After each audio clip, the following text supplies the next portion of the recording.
The wind bit at Clara's fingers as she tucked a warm scarf into the paper bag alongside a thermos of soup and a handwritten note. Every evening for months, she'd left these small offerings by the bench where old Tom sat, his weathered coat blending into the gray of the city park. Tom's eyes, clouded with a sorrow Clara couldn't decipher, always met hers with a flicker of something. Gratitude, perhaps, or a story he'd never tell. Clara didn't ask. She just kept coming back, driven by a restless need to ease the weight she sensed in him, a hidden grief that tugged at her heart. She wasn't sure why she felt so responsible for him, a stranger to everyone else, but something in his silence called to her, urging her to understand. Her coworkers at the law firm weren't so kind.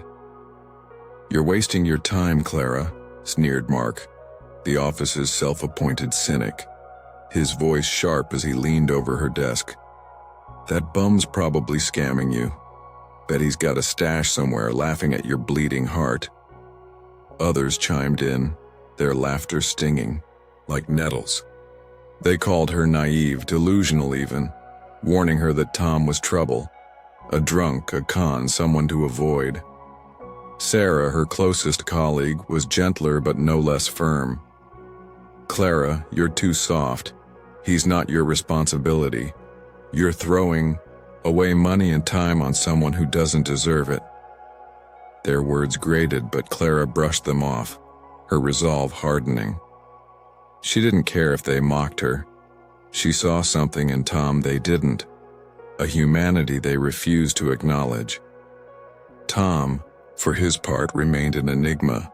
He never spoke of his past, only offering a quiet thank you when Clara handed him her gifts. His hands trembled, not just from cold, but from something deeper. A wound she couldn't see.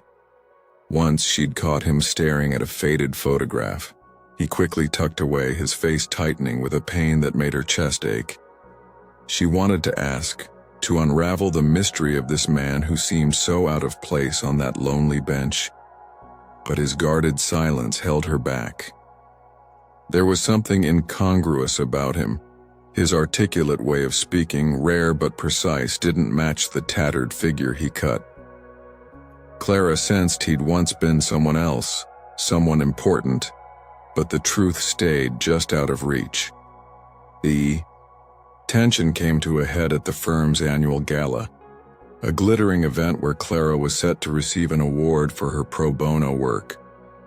She'd invited Tom, half expecting him to decline, but he'd shown up, dressed in a mismatched suit she'd given him, looking more out of place than ever. Mark and Sarah were there, their eyes narrowing as they spotted him. "You brought him?" Mark hissed, loud enough for heads to turn. "Clara, this is embarrassing. He doesn't belong here."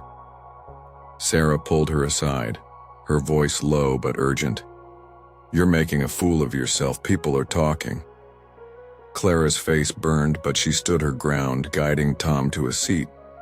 The room buzzed with whispers, and Tom's shoulders hunched, his eyes fixed on the floor. Clara's heart sank, but she refused to let their judgment win. As the evening progressed, the atmosphere grew heavier.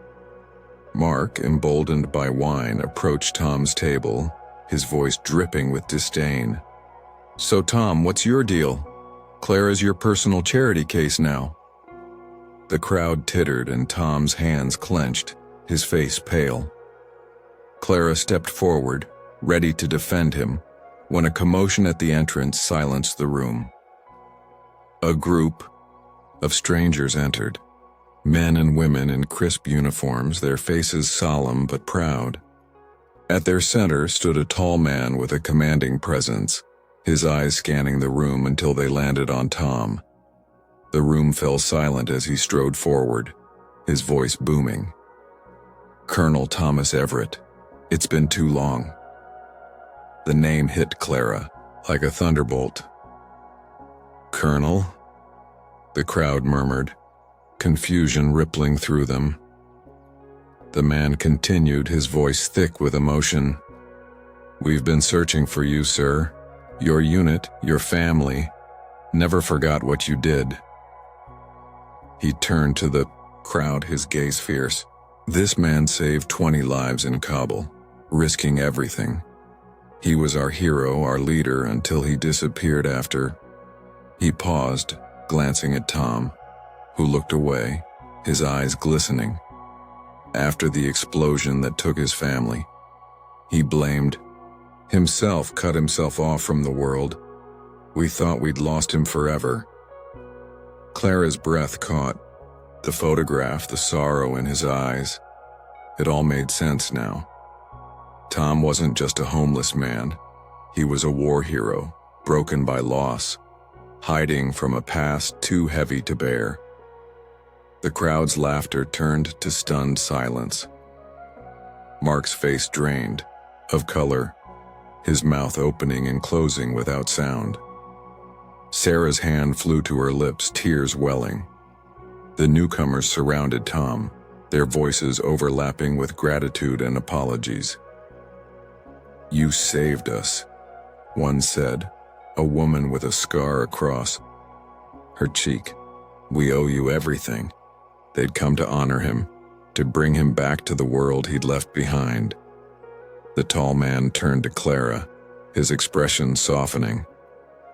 "You, young lady, gave him a reason to keep going. Your kindness, those small things you did, they kept him alive. He told us about you, how your notes, your food, your faith in him made him believe he could face us again." Clara's eyes filled with tears, her heart swelling with a joy she hadn't expected. She looked at Tom, who finally met her gaze, his face no longer shadowed by shame but lit with a quiet peace. "Thank you, Clara," he whispered, his voice steady for the first time. "You saw me when no one else did." The gala transformed into a celebration of Tom's return, the judgmental whispers replaced by awe and regret. Mark approached Clara, later his voice low. "I was wrong. I'm sorry." Sarah too made amends, volunteering at a shelter the next week. Her perspective shifted. Tom, surrounded by his old comrades, began to reconnect. His story no longer a secret, but a bridge to healing. Clara watched, her heart full, knowing her small acts had sparked something far greater than she'd imagined. The city park felt different. Now its benches no longer just places of solitude, but reminders that kindness, however small, could change everything.